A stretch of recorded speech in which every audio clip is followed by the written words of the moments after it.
Bagaimana dengan orang-orang yang sholat tapi tetap berbuat maksiat?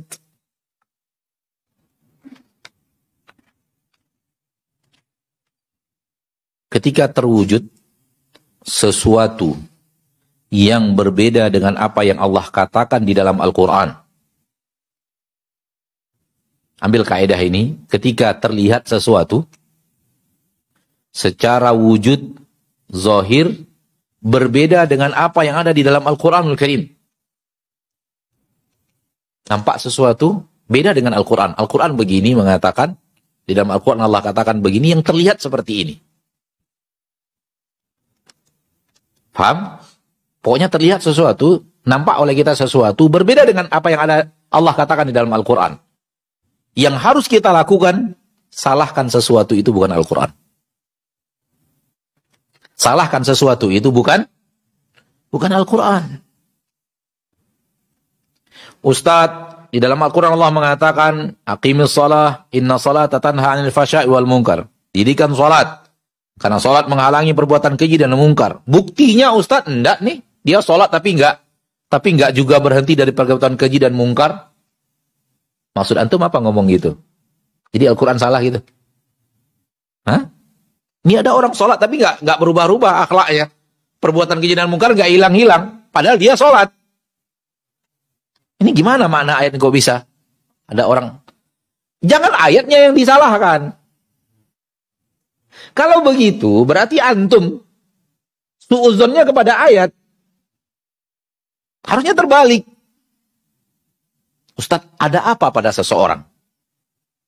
Apa yang membuat seseorang yang dia tetap sholat tapi perbuatan keji dan mungkar tak berhenti? Ada apa dengan sholatnya Ustadz?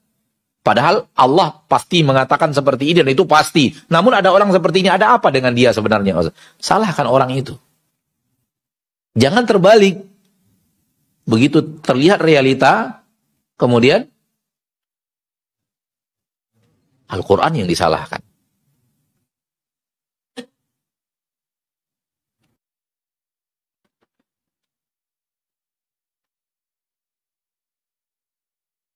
Maka ini kaidah penting di dalam ketika kita bertemu sesuatu yang bertabrakan dengan Al-Quran. Suudzon kita jangan kepada ayat. Kok Allah mengatakan begini sementara realitanya tidak? Berarti suudzon kita kepada Allah tidak pernah salah. Rasulullah SAW tidak pernah keliru. Ya. Berarti ada yang salah dalam sholatnya. Bisa saja sholatnya tidak khusyuk. Sholat juga, tapi sekedar pelunas hutang. Hutang wajib. Padahal sholatnya penuh dengan hal yang tidak khusyuk, kemana-mana pikirannya. Sholat yang tidak benar tidak akan membawa kepada fadilah sholat yang tadi dibacakan ayatnya. 6. Ana dan suami diamanahi toko oleh orang tua. Namun di toko tersebut ada jualan rokok. Suami ana ingin menghilangkan rokok dari toko, tapi orang tua marah. Dan beliau masih berperan di toko tersebut. Berarti kita karyawan. Bukan owner.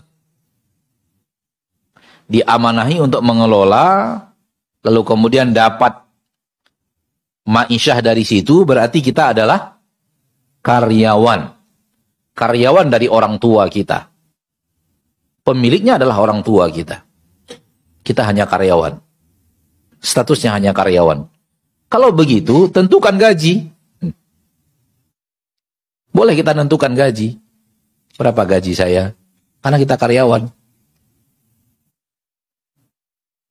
Maka yang punya barang adalah orang tua. Pertanyaannya tadi bagaimana dengan nafkah? Nafkah kita halal karena kita mengambil gaji dari toko tersebut. Apa yang diberikan oleh orang tua sebagai imbalan kita mengelola toko adalah gaji. Karena pemiliknya adalah beliau. Namun kita punya kesalahan ketika masih lemah dalam nahi mungkar. Kita lemah dalam nahi mungkar. Belum sanggup karena kelemahan yang ada pada kita. Wallahu a'lam.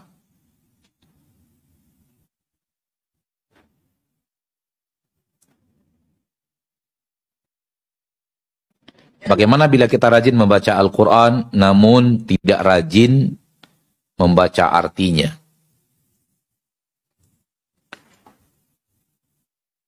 Kalau dikatakan pertanyaannya berpahala atau tidak, jawabannya tetap berpahala. Jawabannya apa? Tetap berpahala, walau kita tidak tahu artinya. Namun, jangan berhenti sampai di situ. Usahakan juga untuk mengetahui artinya. Setelah itu mentadabburinya, seperti yang Anda katakan tadi.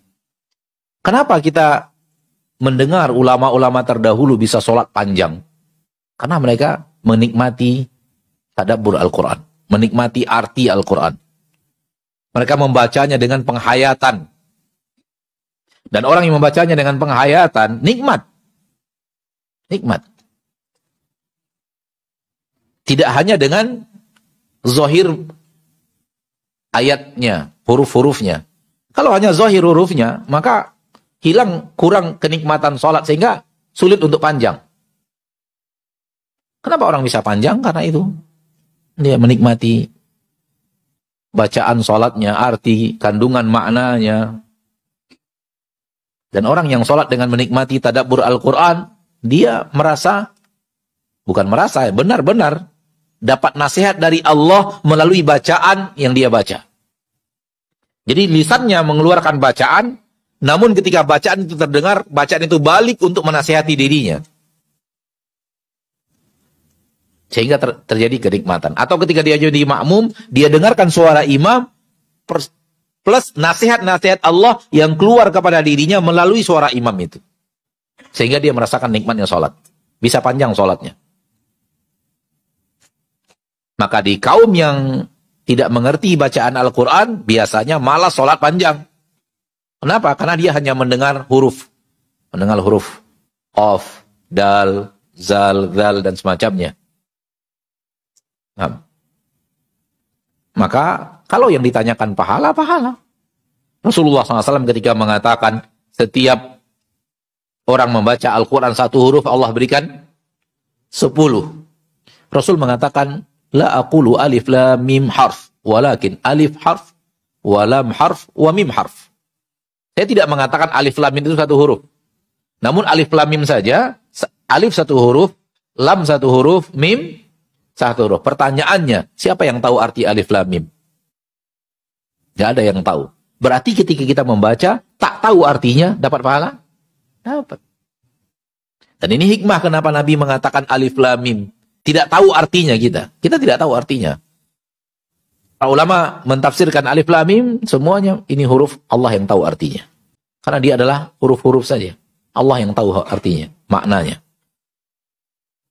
Tapi dia dapat pahala. Sedemikian juga orang yang baca Al-Quran, yang lainnya, surat-surat yang lainnya tidak tahu artinya, tetap dapat pahala.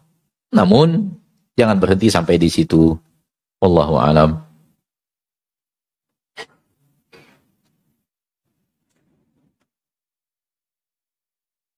Bagaimana cara kita beribadah seolah-olah melihat Allah dalam ibadah kita?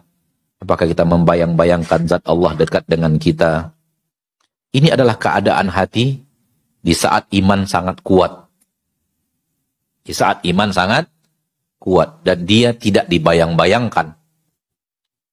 Namun ketika iman sangat kuat itu benar-benar merasa ketika berdiri di hadapan Allah. Bukan dibayang-bayang ada Allah di depan gitu, bukan begitu. Bukan begitu. Ya. Imam Ali bin Husain sering terlihat setelah berwudu itu gemetar badannya. Gemetar. Ketika ditanya oleh murid-muridnya, apa yang membuat Anda kalau habis berwudu bergetar badannya? Kata beliau, karena saya tahu saya akan berdiri di hadapan siapa. Karena saya tahu saya akan berdiri di hadapan siapa. Wudu saja sudah mulai merasakan kehadiran Allah. Dia akan berhadapan dengan Allah. Sudah mulai takut kepada Allah Tabaraka wa Ta'ala. Rabbul Izzati wal Jalalah. Ini adalah iman yang sangat kuat akan mengarahkan kepada titik itu.